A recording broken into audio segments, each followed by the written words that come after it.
Hello everyone, this is Zidam Astrology once again, welcoming you to my Nakshatra Deities series, the continuing series on my short summary or analysis of the nakshatras in the zodiac signs that we look at in Vedic astrology and how we deal with it.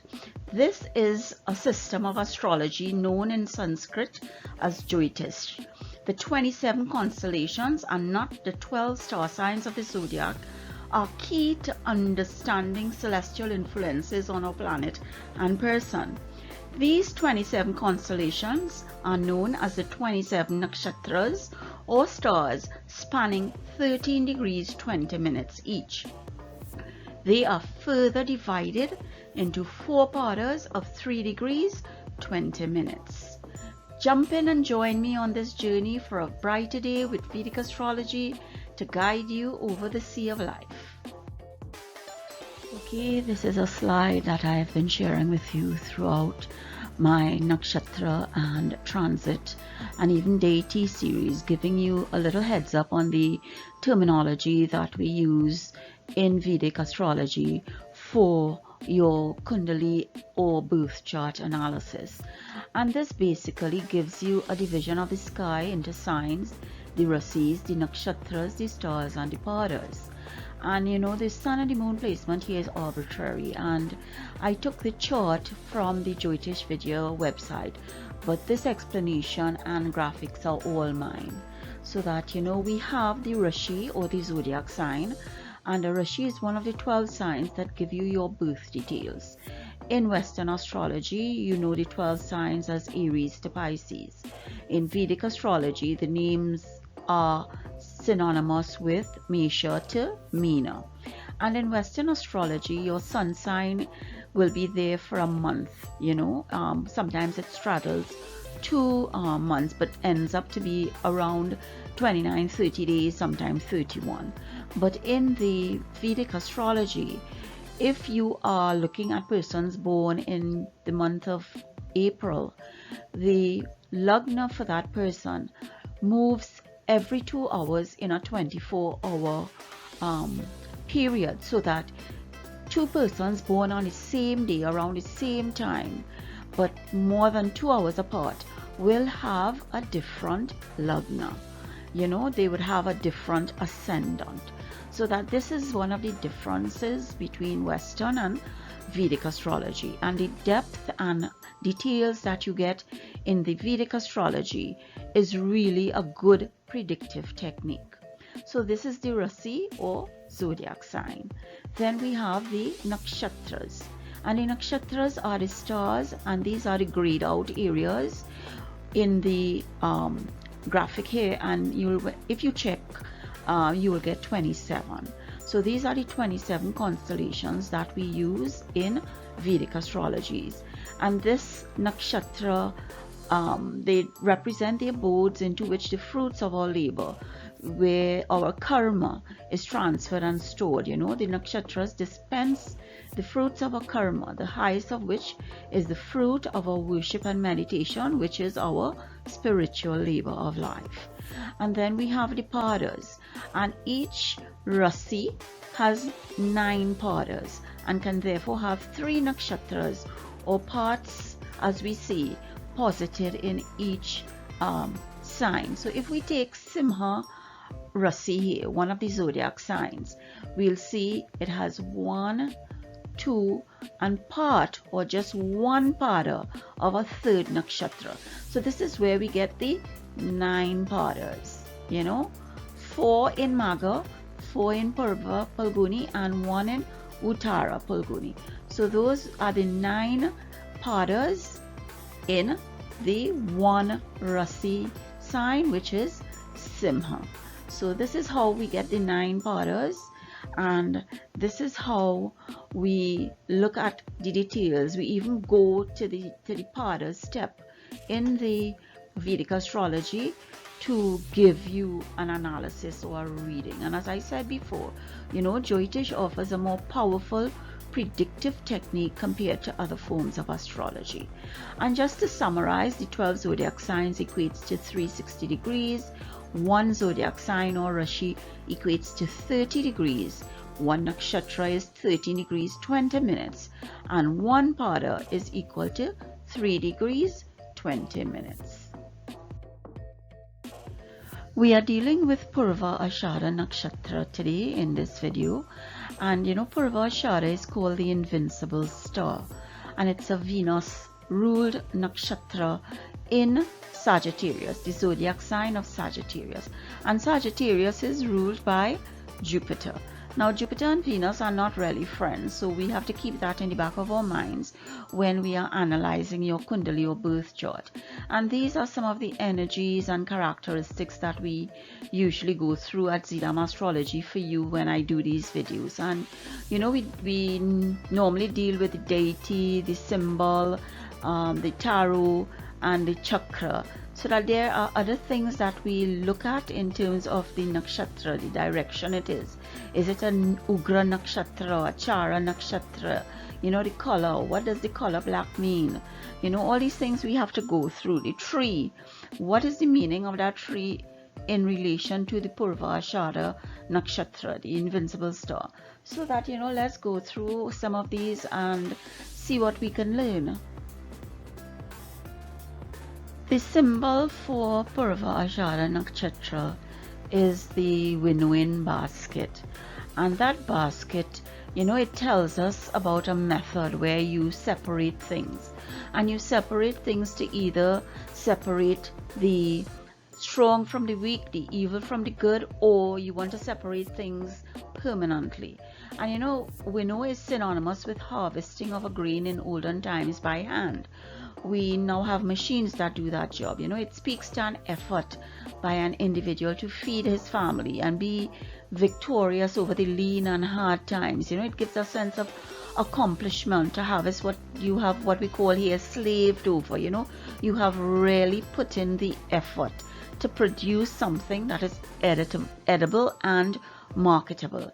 This is a true victory of your efforts that no one can diminish or take away. That joy of achievement.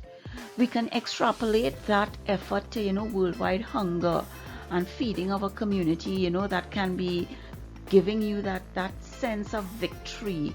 That basket can also provide a mechanism where information is spread, so that you are fanning the flames of information. You are fanning the flames of fire to destroy things in your path, to destroy things permanently. We fan the flames, but are we fanning a good flame or a bad flame? And this is the symbol of Purva Ashadha Nakshatra. And in Vedic astrology, this symbol denotes the idea of judgment, separating, as we say, the goat from the sheep. It's all about discernment.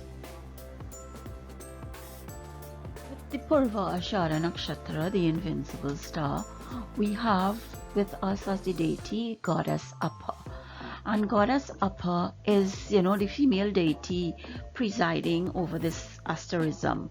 And Purva is meaning the first of the Ashadha, the invincible one, being the name of the greater constellation. And there are several hymns in the Rig Veda dedicated to the waters, or the Appa, as we say, the offspring of the waters. Lord Appa is the goddess that rules over rivers, streams, and oceans. She brings, purification, nourishment, and rejuvenation through her wet and moist nature. Water seems to be used in Hindu religious and spiritual rituals to cleanse and purify, so that the soul can journey closer to Bhagwan, to God. Water also changes its form, symbolizing the transformative quality of Purva Ashadha. Purva Ashadha brings about purification and regeneration, like the energy gained through taking a bath in water. You cleanse yourself, you get rid of the dirt, you feel good, you feel cool, you'll feel, closer to God, happy. It provides us an additional energy for our efforts, and these effects flow from the waters, which in this instance are heavenly in nature and could provide inner purification.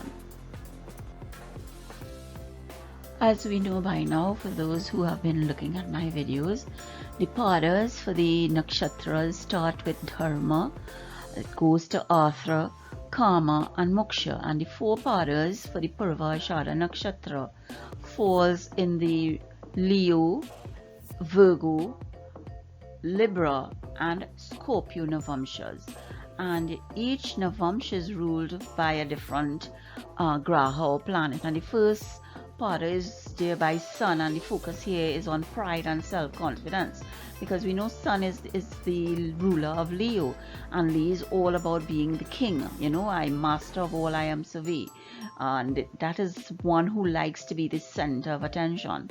The second pada is ruled by Mercury, that's Virgo, and this is where the demand that, you know, the planets demand that the person works hard for his money, but they will be rewarded. It's like not too Saturn, but it's like a Saturnian graha where it delays but it doesn't deny. And the third one falls in the Libra Navamsh, and you know, here the native is relaxed and love all the material comforts. You know, it has been observed that the person reaps the fruits of their labor during this pada, so that, you know, once the nakshatra is activated and a graha transit over this pada, this is the result. The fourth pada of the Purva Ashadha Nakshatra falls in the Scorpio Navamsh, ruled by Mars. Here it is seen that the native is arrogant, mysterious and secretive. You know, the natives here acquire a lot of occult wisdom, so that you delve into the magical sphere, the faith and hope sphere, as I would like to see it. You know, it's secretive, but it's no longer secretive if you do your research and share. So these are the padas of the Purva Ashadha Nakshatra. The fixed stars of the Purva Ashadha Nakshatra gives us another version or idea of what to expect. And the fixed stars of Purva Ashadha Nakshatra spans the 13 degrees 20 minutes to 26 degrees 40 minutes Sagittarius. They all fall in Sagittarius. This nakshatra does not straddle 2 zodiac signs, so that, you know, we have at 1758 Sagittarius Habik, where wastefulness and lost energy, you know, success and evil deeds are what might be the energies acquired. We move on to Atriya, where the just, truthful, righteous and benevolent architecture is given here. Then we have Ras Al-Haig, where you have trouble with women, drugs, poisoning, medicines, infections, but you have the hallucinations and mystical healings. And then we have Lisaf, which is the scorpion's sting, where danger, desperation, immorality, accidents, catastrophes, operations. And you can all see where there are grahas or planets that give you the fortunate or unfortunate occurrences based on your position in the Kundali. And then we have the Shaula, the Moolam, the root. And remember, Mula Nakshatra is also a part of Sagittarius. But this is at 24 degrees 35, and you get danger, desperation, you know, exorcism, spiritual pressure towards enlightenment. So that these are some of the things we look at and can guide you when we read your Kundali or birth chart based on the information that you send to us at Vedic Astrology. We've dealt with the basics of the nakshatra Purva Ashadha, the invincible star, and that star, as we noted, falls in the Sagittarius zodiac sign. So that let us now delve a little bit into the zodiac characteristics of Sagittarius. And as I said before, it's a Jupiter nakshatra, it's dual. Lord Vishnu is the deity of the Trimurti energies here, and Jupiter is all about wisdom, education, your children, putra as they say, prosperity. The tarot card here is Temperance, and Temperance is all about economy, frugality, moderation, you know, testing the waters. And the chakra is the sacral chakra, so that you have the wisdom of Jupiter trying to fight with the Temperance card, because Jupiter is all about expansion, but the tarot card is all about economy and frugality, moderation, balance. So there are two opposing energies right here and right now that we need to look at when we dealing with persons born or having grahas in the Purva Ashadha Nakshatra. It's a Lakshmi Sthana where it's based on prosperity. It's based on the house number, not a sign. So that the zodiac here, the Lakshmi Sthanas are 1, 5 and 9. So that Sagittarius is in the visible half of the zodiac in the Dharma trine, and the Varna here is Kshatriyas, which are the warriors, so that the Jiva, the human, it's a Jiva Rashi, a human Rashi, but it is also a fire sign where there tends to be passion, dynamism, and ego, so that you get angry quickly, but they forgive easily because Jupiter is the guru of the gods. So that is what we have to recall and remember, and these are just some of the characteristics of Sagittarius, the zodiac sign. We've dealt with the zodiac characteristics of Sagittarius and Jupiter. Now we must deal with Venus, who is the ruler of the Purva Ashadha Nakshatra, and we'll need to look at his characteristics in Sagittarius. And with Venus in Sagittarius, the desires of the person are connected to the fire sign Sagittarius, so that they want to look at the big picture. They're all about research. They're all about delving into areas of philosophy or religion, because remember, Jupiter is the guru, but Venus is the planet where he wants to give you all the culture, all the beauty, all the art, so that it's a very much outward looking sign, and as such persons look towards the cultures and faith to further their understanding. This may well involve having a love of travel and sightseeing, and a general broadening of the horizons away from your upbringing, so that your cultural orientation could be broadened, could be widened. And with this combination of Venus in Sagittarius, people are direct and open with their views and unlikely to bear grudges. They get angry quickly, as we said before, but they also forgive easily.